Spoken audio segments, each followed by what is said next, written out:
একটি ছেলে শিকার করার জন্য একা একা বনের ভেতর হাঁটছিল। চারদিকে গভীর নীরবতা। হঠাৎ ঝোপের আড়াল থেকে খসখস শব্দ হল। ছেলেটি চমকে উঠল। সে ভেবেছিল বোধহয় বুনো কোনো পশু। ধীরে ধীরে এগোতেই তার চোখ বিস্ময়ে বড় হয়ে গেল।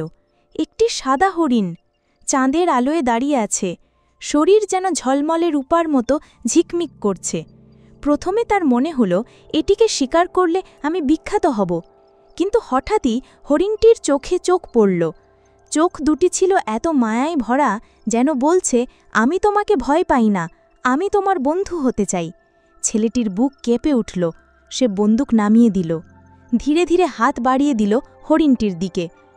এমন মনে হচ্ছিল যেন বন জুড়ে এক অদ্ভুত শান্তির জাদু নেমে এসেছে।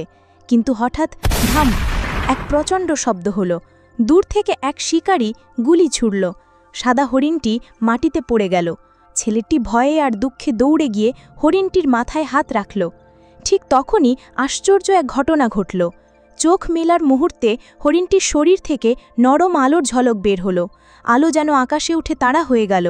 ছেলেটি বিস্ময়ে দেখল হরিণটি ধীরে ধীরে উঠে দাঁড়াচ্ছে। গুলিটা যেন কোনো ক্ষতিই করতে পারেনি।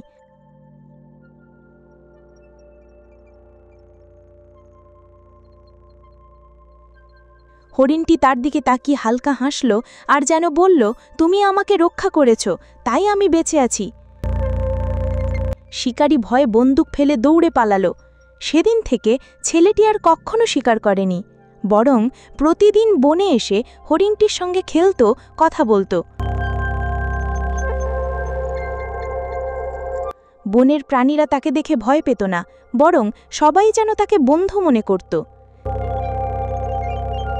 ছেলেটি সবার কাছে একটাই কথা বলত, প্রকৃতি জাদুকরী, যদি আমরা প্রাণীদের ভালোবাসি তারাও আমাদের আপন করে নেয়।